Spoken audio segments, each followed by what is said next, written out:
Order this January meeting of the Bloomington Board of Park Commissioners, and we'll start with the roll call. Please, Kim. Mills. Here. Ellen Rodkey. Here. Jim Whitlatch. Here. And Israel is absent today. Okay, but we do have a quorum. So we have our, as always, Section A with the usual items, claims submitted, minutes from the December meeting, and a few smaller sort of addendums and service agreements. And do we have a motion to approve? Moved. Yeah, go ahead. Move to approve the consent calendar. Second. Okay, and a roll call vote of all those in favor? No? No to roll call. Oh, okay, great. All right. So all those in favor? Aye. Aye. Okay. Consent calendar is approved. And then in Section B, we have the Bravo Award, Scott Emery, which, as usual, Emily Book will tell us about.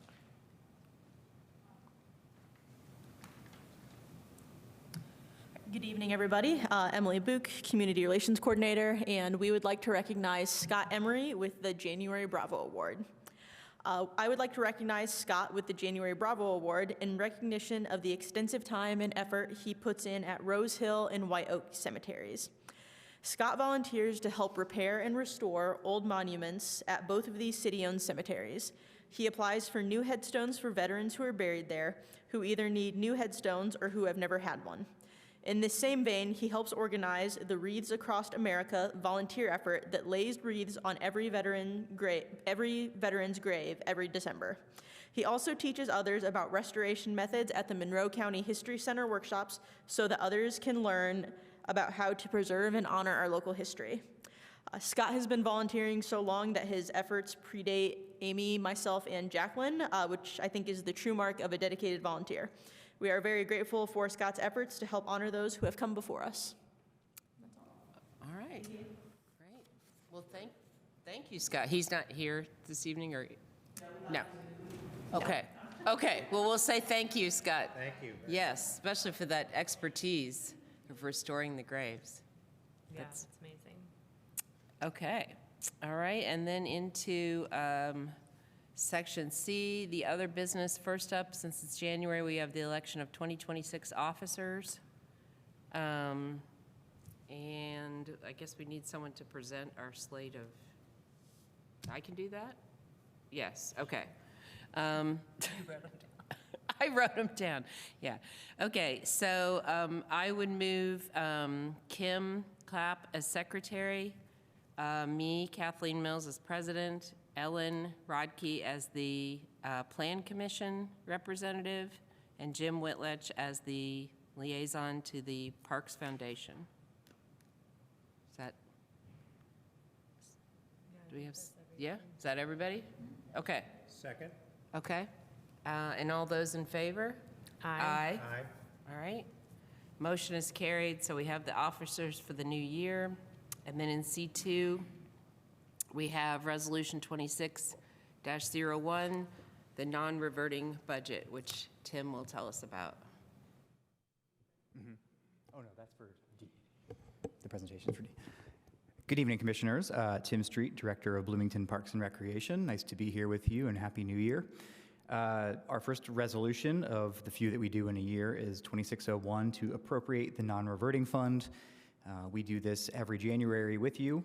The non-reverting fund is funded from all of our various enterprise activities, lessons, rentals, things like that across our facilities. And this year, we presented it to you in September. There have been just a couple changes since we presented it to you. You can see in the staff report what our 2025 budgeted and actual levels were. I'm actually going to talk a little bit more about our budget performance in Section D when we do our 2025 financial report. But we did have a very good year in non-reverting last year, despite the fact we do typically start with a deficit budget and are able to outperform that every year by being good about our spending and often bringing in more revenue than is projected with conservative revenue projections. So last year, we did finish with a positive, despite the fact that we also obligated funding for the mobile stage order, about $150 grand to that, and still finished with about $50K in total savings in the non-reverting account. So this year, we are asking for expenses $2.315 million in the non-reverting account. There is a breakdown at the back of the staff report of what that looks like by different fund, and I am happy to answer any questions about the non-reverting budget or what this is going towards. Okay. Any questions for Tim about this appropriation? No? All right. Okay. I'll make a motion to approve Resolution 26-01, appropriating the parks non-reverting expenditures for the 2026 fiscal year. Second. Okay, and all those in favor? Aye. All right, motion's carried. And then in C3, Tim will also tell us about the agreement with A&A Quick Pump for the seminary portalet services. Yes, staff recommend approving a contract with A&A Quick Pump for the service and cleaning of the Seminary Park portalet. Over the course of the year, this will not exceed $39,960, though that is a max amount, and as we are able to reduce days or find savings throughout the year, we will work to do that. $24,960 is from Parks funding, our general fund, which was budgeted and approved by City Council last year. And $15,000 of that is available from the Economic and Sustainable Development Department's Business, Safety, Security, and Cleanliness funds, and I'll talk a little bit more about that. So, you know, I know we've had a lot of conversations with board members. We put this portalet in last year. Obviously, there's no promise that a given park has a restroom in it, but we do have many parks that do have restrooms. And it was determined that we wanted to try putting this in. So in spring of 2025, we did install this in the northwest corner of Seminary Park with the fence screening. We had Duke come in and add another head to the light pole there to illuminate that area. And of course, we have to put it on the perimeter of the park because the pump truck has to be able to come up and access it. So at first, we were cleaning this ourselves, and it proved to be very burdensome on our custodial staff who already deal with an awful lot around town, and we made the determination, and it was funded by the Office of the Mayor, to try funding this with an outside contractor towards the end of the year. So there aren't a lot of choices for contractors that do portalets in town. Our first one that we often use and you all approve contracts with is Izzy's. They did not bid basically on doing this, and we found this company, A&A Quick Pump, to do it. So I do recognize this is a significant expense. However, we have heard a lot of positive things, not all positive, of course, but positive things from reduced human waste in the park. At least it's going in the portalet.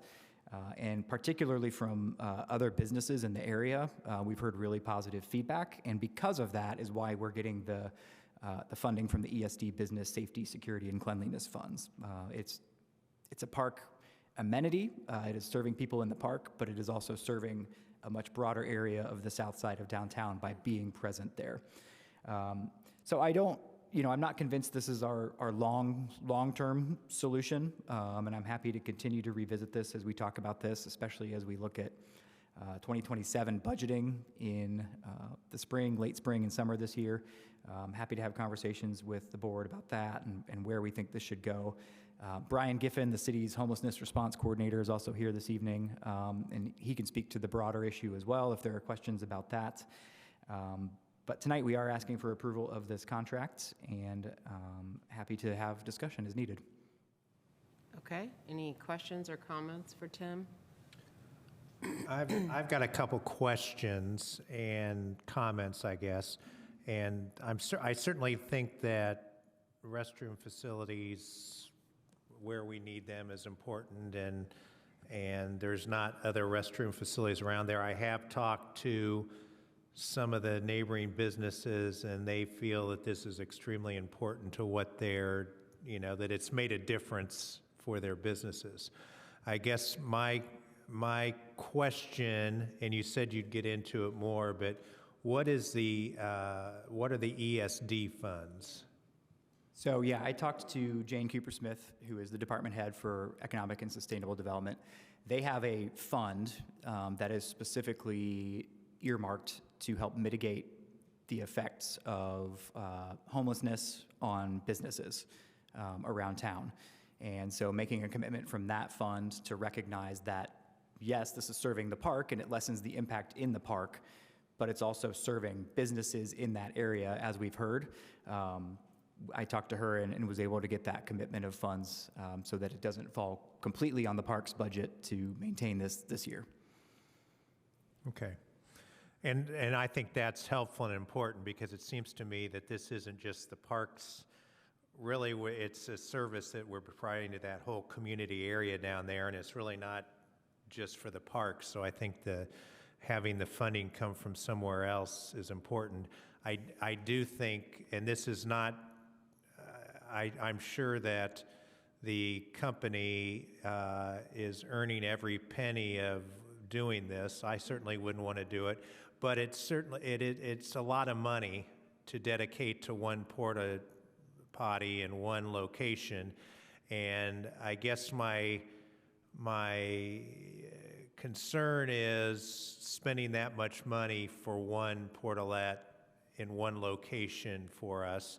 So I'd like to figure out if there's some other way to do this, if there's some way to protect that. I talked, it's my understanding that there was signage up previously and that was ripped down and destroyed pretty quickly, and I know that that's not going to do anything. I guess I have a couple of things I'd like to suggest and maybe have us look at or consider. One is the possibility of a camera in the location, maybe on top of that light pole, or it certainly can. And I don't want to invade anybody's privacy, obviously, but it seems to me that a camera might have some effect on individuals, probably not, but it also would be something that we could see if we could determine if it's a group or the same individual regularly doing this. I don't get the whole concept of why you destroy the bathrooms anyway, but it seems to be a common problem. So I would suggest we look into the idea of a camera. The other thing I would suggest is that we revisit this question, committing to this for a year at $40,000, which I'm fine in approving, but I'd like to revisit it periodically during the year and see if we can, if anything makes a difference on it. Do we have any other ideas? And if at some point we can save some money on doing this. And the agreement basically says that we can terminate it or suspend it at any time. And so I guess I'd like to maybe sometime after spring has sprung in April or May, that we revisit it again when it's going to start getting more use, and also determine how much we had. I know it's 5 days now, and then it goes to 7 days. Whether we could have some savings there and maybe not have to do it. What happens if we back off for a little bit? And my question on that is the contract's not very clear on what kind of credit we would get if we don't use it. It basically, it's a flat $39,000, or what it's not, it's $49,000 for the year. And I guess my question is, oh no, it's $39,000 for the year. My question is, what if we go to 3 days a week, if we don't do it for a period of time, and this is a little bit of the minutia that I'm sure staff can figure out, but it seems to me we ought to go to the vendor and figure out, is there a per diem rate or something, because that's not spelled out. I think there actually is on that, and Amy, what is it? It's 120. So it's okay. It's not anywhere in the contract, is where I was. Okay. It is in the quote that they provided us, though. So you've read my mind, and we've talked about that a little bit. Where we're able to, if we're doing it this much, and you're right, a big question will be, we're doing pretty well right now, but as spring comes, as the temperature's warm, as we see more people returning to the park, what will we see the impacts be? But I agree with you. This is a lot of money to spend on one restroom. I've grappled with that a little bit we're providing a positive service. What else could we be doing with those funds? Are we protecting, the experience of people in that park and Hopewell Commons and the whole area there. But no, certainly, I think the camera is an interesting idea. There actually is a camera. There's one camera in Seminary right now. I'll have to check with BPD. I don't know what kind of view that has. Certainly not from a privacy perspective, but just what they're using that for. I can check with them on that. And that's an interesting idea. But no, in terms of the savings, I have the same thing in mind, and I've talked with Amy about that. Let's So do the I minimum think that- viable amount And we kind need of to in do. that same theme, we go from 5 days to 7 days, but then we don't go back to 5 days in the fall. We do have that option with them, though, certainly. Yeah. Because So like you I'm said, just thinking we may want to think about when can we go back to 5 days when it starts getting colder and there's fewer people or whatever the case or may be. maybe even 4 days, or just every Yeah. other day. Yeah. Yeah. Certainly things we want to keep in mind and explore. And then my final thing of it is that, and I don't have an answer to this, but that's not my favorite place for it to be located. It seems like it's just in the middle of a main drag and things like that, and I just wonder if there's I get the logistics of it, and I don't know that it would be any better if we moved it down on Walnut, because then you've got it coming from the other way, and it's not easy to get to there. So I'm not saying there is another place. I just say if we can come, if there is another place, let's think about that. But those are my questions and comments. But I would like to revisit it before the end. Probably in 3 to 5 months. It's ideal timing to talk about it some more because we'll be seeing what's happening in the spring and with the city's response efforts overall, as well as entering into our budget discussions for 2027 and seeing where our balance is landing, and whether we have these funds available or whether they truly need to go to another need will be a question we have to explore. But at least for right now, I do feel comfortable, knowing we've got the ARPA support for our security still this year and for things like that. We have room to continue this trial run, at least get it through a full year, and then continue to have conversations with you all. And Brian, do you have anything you want to add from it? No pressure, but is there anything you wanted to add on Jim's questions or anything, or did we cover it? Okay.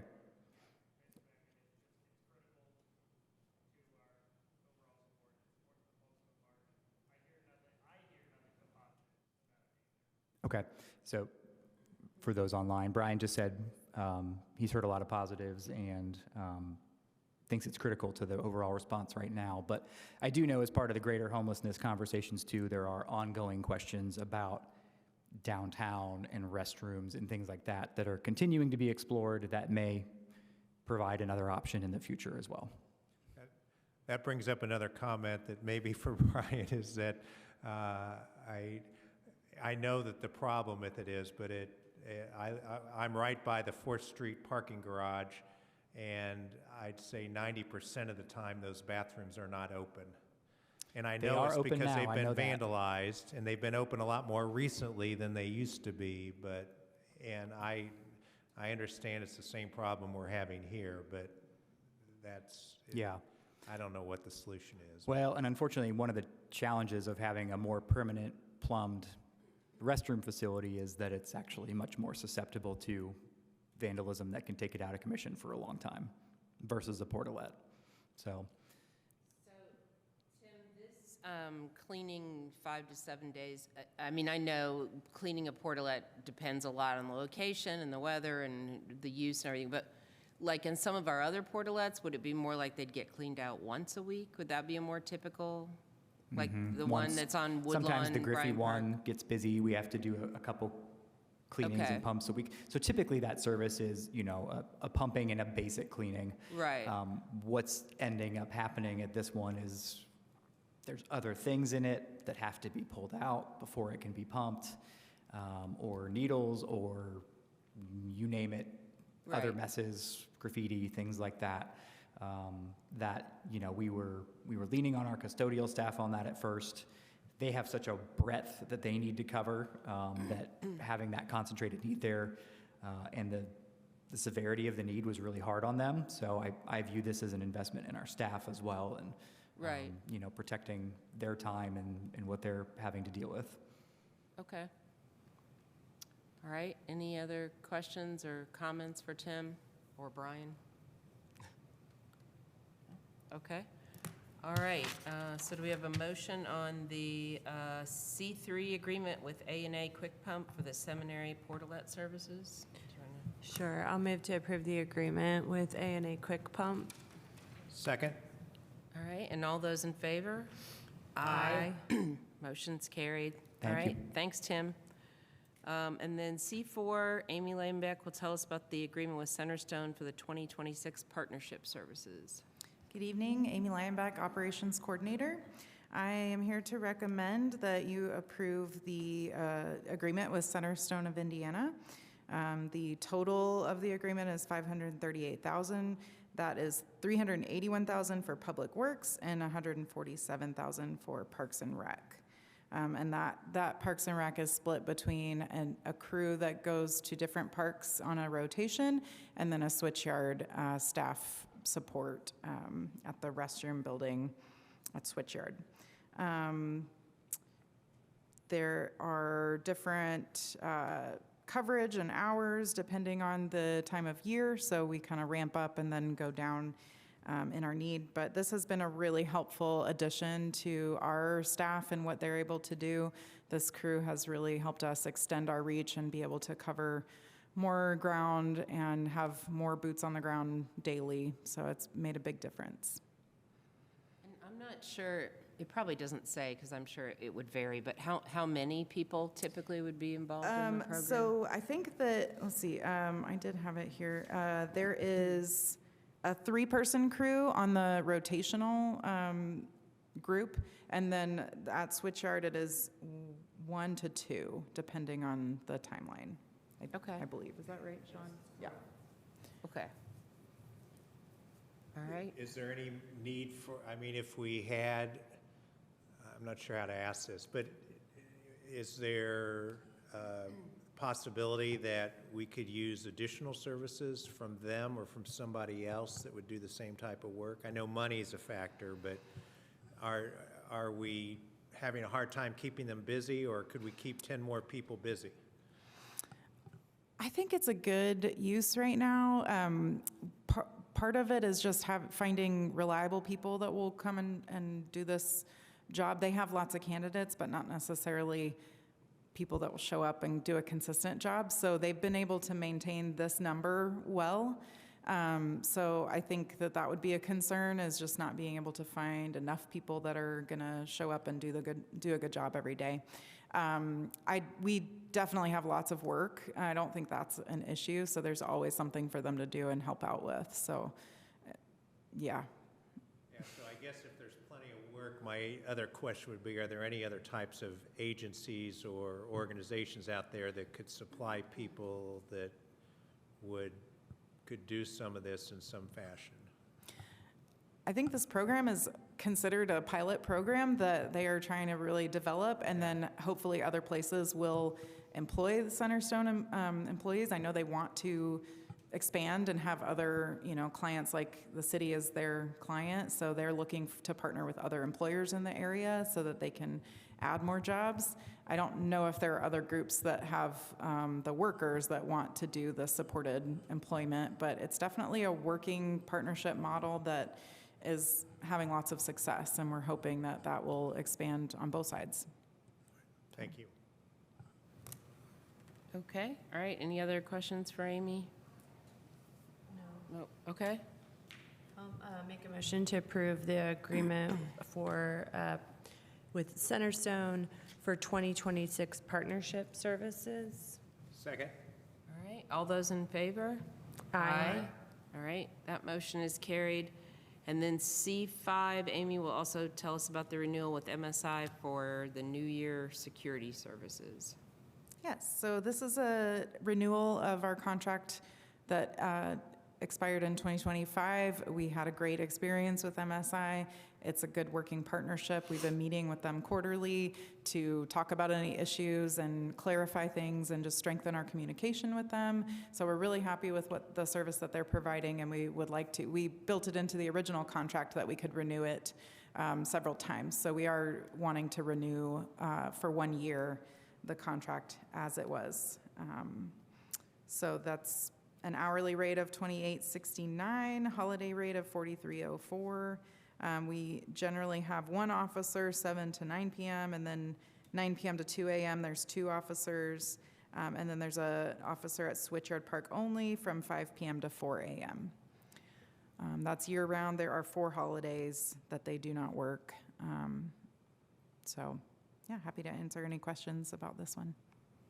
Well, I know, it seems like this has worked really well, but I know there is the continuing concern about the money. I mean, this is ARPA funds now, but in 2027, I mean, it's not going to be the case. So it's another thing we'll have to keep an eye on, the expense, so. Yeah, Amy, has the rate, have you seen the rate go up or anything? Is this where are we Only in in a- comparison to last year? Only because of the city's living wage ordinance Okay. increase, they slightly adjusted for that. But otherwise, it's Comparable. generally the same. And by restroom closures, that means those folks are doing the restroom closures at those facilities? Yes. On those in the Yeah. summer? So yeah, they go around and they open the restroom buildings and make sure that there's no one inside, and then they lock it up for us for the night. Okay. So that's really great because we want to make sure that those buildings, that people aren't trying to sleep in those overnight, and that would happen if we weren't clearing them out. Okay. All right. I'll make a motion to approve the renewal with MSI for 2026 security. Second. All right, and all those in favor? Aye. All right, motion's carried. Thank Thank you, you. Amy. And in C6, Kevin Terrell will tell us about the agreement with B&L Sheet Metal for the Banneker roof repairs.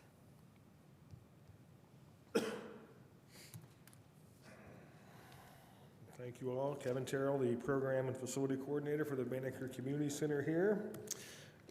This is for a contract with B&L Sheet Metal to work on the Banneker roof. This contract is to help solve water infiltration and drainage issues at the Banneker Center Gymnasium and the lower level at large. Banneker struggled for several years, really going back decades, with water infiltration inside the gymnasium and on the exterior walls and the lower levels, which results in a lot of hours of dealing with water leakage after really any moderate or heavy rain or thunderstorms. This is going to be funded partially by a grant from the Black Heritage Program that we applied for $20,000, with the remainder coming from non-reverting funds. And I'm happy to answer any questions if you have some. Okay, any questions for Kevin? I was just curious, how did we sort or get in touch with the Indiana Landmarks, the Black Heritage Preservation Program? Is that something that Yeah, our grant person, Jonas, works very hard to find different grants that we could apply for since he took that job. He's been a big asset, I think, to Parks and Rec in general. And he found this grant was available for historic buildings with Black Heritage. And we went through a application process with them. They came and inspected the building, looked at the building. We worked with some local historians and different people of different natures. We also were able to use a study from the Ball State that we got from Ball State. We worked on at the end of 2024. They finally finished their report in the spring of 2025. I think you have it, I'm not sure. But they made a lot of recommendations about what we could do to preserve the building in the most efficient way. So that helped us get the grant. And then that helped us also identify how to write the request for proposal that we put out on OpenGov back in the summer about, as we looked for different ways to kind of solve this problem. We got 3 different companies that ended up applying for it. We graded them, looked at them. The committee chose B&L to do the work. Yeah, that's great. Ever since I guess I've probably been involved with the Parks Foundation and then here at the board for maybe close to 10 years now, and I always see that Banneker is continuously gotten these amazing grants, and it's just really great to see. So kudos to you guys, and I think this is a great partnership and really neat to see. I'll be happy to take all the credit for it, but really it wasn't me at all. It was Tim, and it was all the people at staff, and particularly with Jonas, who put that together. Yeah, well, congrats. And I assume that they've like reviewed, I see this note that that the roof will look like it should for a historic building, and they've approved the renderings for that. Yes, there's not a lot of cosmetic changes, or really, we're not intending the design of it. We're just trying to keep the water from coming in. Right. One of the worst things that happens is on a Friday night when we have a storm, Yeah. and I have rentals on Saturday morning, and I'm sitting there hearing the rain in my house and going, Oh, I guess I'll be up at 5 in the morning to go to Banneker, and so it's nice to not, hopefully, eventually not have to have that problem once we Yeah. get this done. Great. Well, yeah, I hope that for you too. All right. I'll make a motion to approve the agreement with B&L Sheet Metal for the Banneker roof repair. Second. All right, all those in favor? Aye. All right, motion is carried. Thank you, Kevin. Thank you. Kevin, I just want to take a moment. Yeah. To give a shout out to Kevin and Sean, who've been working on this grant a lot. It's a lot of detail, a lot of reporting. So between this one and the other grant that we got last year for the Banneker Steps, Kevin's been working a lot on getting that project off the ground, and the Banneker Steps are going to get replaced starting, well, hopefully. Oh, okay, news, Monday. And a lot of this came through just relationship, I think, with Ball State, and, we hired a consultant a few years ago to work on Cascades, who's an historic architecture professor at Ball State. He came back to us, said he had a master's student that could do a project for us. She looked at Banneker, gave some recommendations. One of her mentors also works for this DHPA. So it's all about just building this relationship and helping people understand the need, and a lot of good comes from that. So very excited to see the implementation at Banneker. Excellent. All right, thank you for the background. So in C7, Clarence Boone will tell us about the food truck pricing update for the farmers market. Good evening, Clarence Boone, Facility and Program Coordinator for the Farmers Market. Staff recommends approval of an increase to the weekly food truck fee structure for the 2026 Bloomington Community Farmers Market. Vendors that can operate within a single standard or normal market space will continue to pay the existing $35 a week fee. And vendors that require more than one market space to operate will be assessed a higher flat fee of $50 per week. All revenue collected will be deposited into the designated account.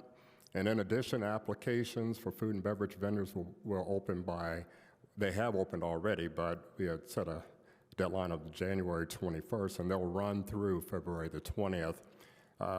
Just a quick background, this is in response to concerns about ensuring a fair and equitable fee structure for food truck spaces. And following careful consideration and consultation with members of the Farmers Market Advisory Council and internal staff, this revised fee approach is intended to better align vendor fees with space usage. And along with space utilization, this action also took into account long-standing concerns such as generator noise and ease of truck maneuverability within the market. And again, this proposed structure allows vendors that fit within a standard market space to continue paying the lower rate, while vendors requiring additional space contribute proportionately through the higher flat fee. And I'll be more than happy to answer any questions. Okay. Any questions for Clarence about the food truck price increase? I was just curious, can you remind me on the advisory council? I know we have spots for consumers, farmers, and food and beverage. And does that include a food truck representative, or are they just? At the current time, no, but they can come as an interested party. They can attend the meetings. And has this idea been surfaced with the food trucks a little Yeah, they bit? were notified that this would be a discussion point, and they Okay. were invited to come as a To public come and member. discuss. Okay, yeah, I was just curious. Thanks. Okay. Yep. Sounds good. Sounds equitable. I'll make a motion to approve the food truck increase at the farmer's market. Second. Okay, all those in favor? Aye. Aye. All right, motion is carried. Thank you, Clarence. And then rounding out Section C, C8, Haskell Smith has the agreement with Davy Resource Group for tree assistance program-related removals. Good afternoon, Board of Park Commissioners. Haskell Smith, Urban Forester. Let's see, which one was this first one? Davy. Staff recommends approval with Davy Tree Expert Company for the tree assistance program removals and mitigation pruning. This is in part of that 50 grand from Economic and Sustainability Department to work on private property for hazardous trees over folks' houses and garages. Not to exceed $36,910. Happy to answer any questions. All right, any questions for Haskell about this one?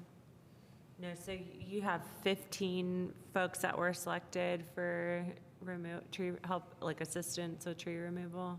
Yeah, yes. And remind me, do they pay any portion, or is this 100% covered for the recipients? It depended on what the quote came back as. We paid up to $2,500. Oh, okay. So overall, there were several that didn't have to pay any, and there were a few that did have to pay some over. I think the most was about $1,800. And is this our first batch of, Yep, recipients? this is the pilot program. Okay, yeah, great. I'm excited to hear how it goes. But it could still be ongoing, so if someone's watching and they think, I Yep. might have a dangerous There- tree. There's yeah. another round coming up very soon. Okay. All right, great. Okay, well, I'll make a motion to approve the agreement with Davy Resource Group for the tree assistance program removals. Second. Okay, all those in favor? Aye. Motion is carried, and then Haskell has several other tree things. C9, the agreement with Canopy Bloomington for tree assistance program-related plantings. Yeah, I was busy in December. So as part of the tree assistance program, we're going to replant the trees that we removed on the, I think it's 12 properties that are actually having full tree removals. So staff recommends the approval of agreement with Canopy Bloomington for the planting up to 12 replacement trees as part of the tree assistance program. Funding is not to exceed $4,770, and it is also from that ESD funding source. Okay. Any questions about the Canopy Bloomington agreement? No, I guess, is it that like, so of the 15, 12 are removed and they're replanting, and then 3 are just have some other issue there? Yeah, we're doing just mitigation pruning. Yeah. So we'll go in and remove the dead, dying, broken, hanging branches, install a cable to prevent tree splitting, or various other like weight reductions. Yeah, okay, neat. Yeah, I don't have any questions. Okay. All right. I'll make a motion to approve the agreement with Canopy Bloomington for the tree assistance program planting. Can't get my words Okay. out. All those in favor? Hi. Aye. Aye. All right.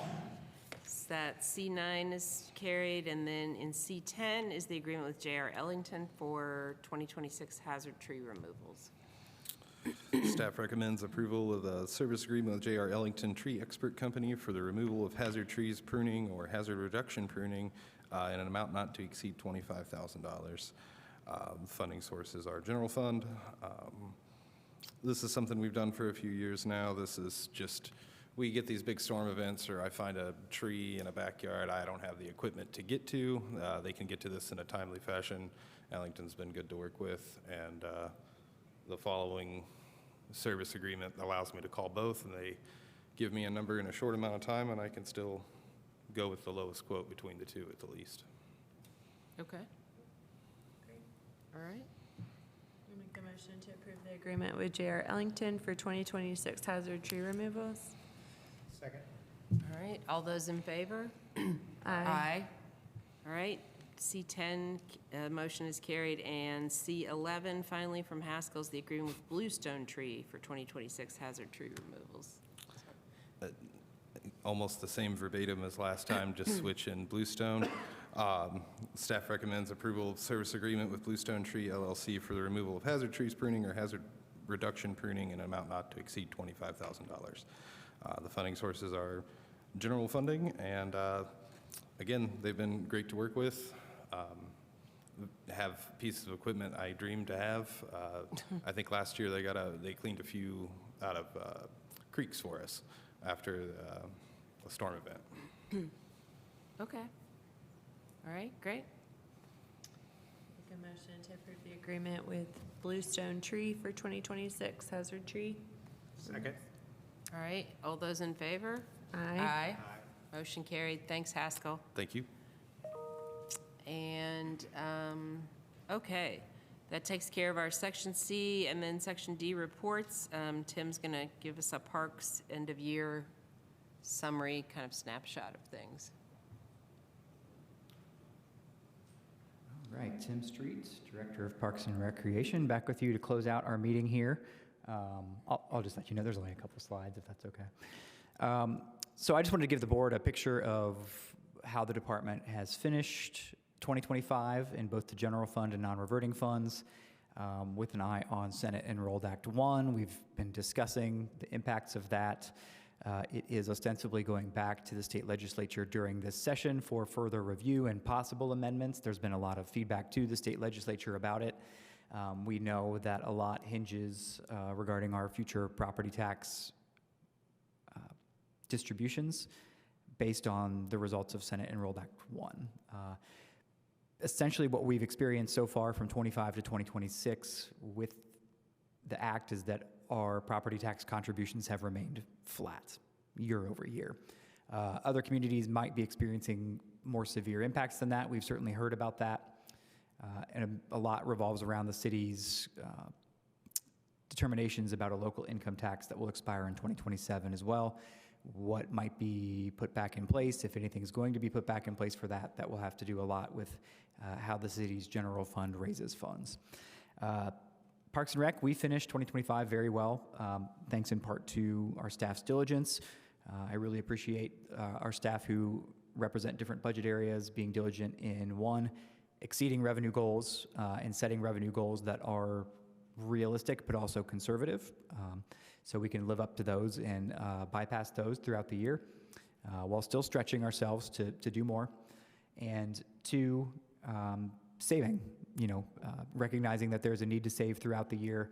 There are always things throughout the year that, we might plan on something and it's not possible to get done. Of course, we budget at 100% for all of our staff, seasonal, full-time, everything throughout the year. And of course, every year we never have 100% staffing every day of the year. So there's always some built-in savings there as well. But in our general fund, we actually finished with $208,952 of a budget surplus for 2025. That takes away the $377,000 of encumbrances that are rolling over from one year to the next. That might be various things that are ordered or projects in progress. That money has been obligated and we're carrying over to actually be paid in 2026. But still, $200,000 surplus is really great performance for our budget. And in the non-reverting, I already mentioned, the encumbrance that you see there is $155,000 that we're carrying over for the mobile stage. That was approved late last year. I had speculated that would bring us down to basically zero or maybe slightly negative, but in fact, we outperformed that and still finished the year with about $60K in a budget surplus in the non-reverting. Kim, go to the next slide. If you're curious, just for historic, general fund budget numbers, we've had some really good net years in here. The past couple of years, we've really benefited also from ARPA funds and our staff's readiness and diligence in being ready at the very end of 2024 to take advantage of unencumbered ARPA funds for the city, have projects ready that we could reimburse or obligate those ARPA funds to for eligible expenses, and that is how we got our 2025 security and 2026 security all encumbered at the end of 2024, which of course is a massive savings for our general fund and has put us in a stronger position going into Senate Enrolled Act 1, knowing that we have healthy cash reserves, which of course are there to help us cushion any blows. Any violent budget swings can be dealt with through having a cash reserve. We can go to the next one for the non-reverting, Kim. Similar thing, you see a couple years of negative. 2021 was still COVID. The non-reverting was negative for a couple years there with COVID. It took a big hit from the lack of enterprise business funds coming in at places like TLRC, golf course, pools, things like that. But since then, we've recovered quite a bit. 2024 included the $220K investment in new turf at Twin Lakes Rec Center. And 2025 included the mobile stage. 2026, a couple major things we're going to do is contribute our portion for the Banneker step repair, about $38,000 for the front entrance there. Some restroom renovations at the Twin Lakes Rec Center, which are in desperate need of some investment, and taking care of a lot of other critical needs. So moving forward, we are working on our strategic part of our master plan right now. We just got our deliverables in terms of the community engagement that's been happening. We'll certainly be sharing those with the board. Our statistical survey did reach the number of samples that it needed, so we have a true random sample to go along with the other engagement we did. We are starting to digest that in the following 2 months. We're going to be working on that a lot in terms of what are our priorities and the outcomes that we're looking for, and then importantly, by division, what are the actions or the goals we're going to take to work towards that. So that is really going to provide a framework for financial sustainability for us for the future, particularly as we look at a lot of things we have that need a lot of investment. Capital investment that just, hasn't always happened over the years. That's not a problem that's unique to Bloomington. It's a national problem, just not putting enough in taking care of what we have. And so that remains our focus going into this next budget cycle, with one eye on the property tax and state situation and another eye on where we need to invest, and using the master plan as a framework to make good decisions for our community based on its needs. All right, any questions for Tim about the year-end report? I do appreciate the look back. That's helpful to see, to get some context for the numbers. Yeah. So, all right. And then if we have any public comment, I don't see any new faces out there. Anyone online, Kim? If anyone online wants to comment, please raise your hand icon.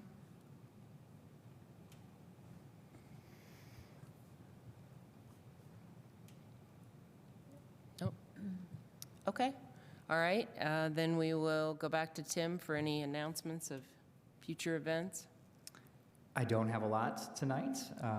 Go Hoosiers this weekend, of course, and then next weekend is going to be the first Freeze Fest at Switchyard Park. So there are events on Friday and on Saturday. On Saturday, in particular, after the Winter Farmers Market, there's going to be our Winter Palooza event. The ice sculptures are going to be out. I think the ice carving out there is going to be really cool on Friday night, and I think a little bit on Saturday too. That's a partnership that you all approved with Visit Bloomington. And of course, look at their website for the full schedule, but I think it's going to be really great. We're looking forward to that. I mentioned that we are engaging in strategic planning. We'll be reporting some results to you soon and hope to have the actual final master plan to you this spring to approve for 2026 to 2030. And finally, our next meeting will be Thursday, February 19th, right here at 5 p.m. Okay. All right. Thank you. And thanks to all the staff who presented. And with that, I will adjourn the January meeting of the Bloomington Board of Park Commissioners.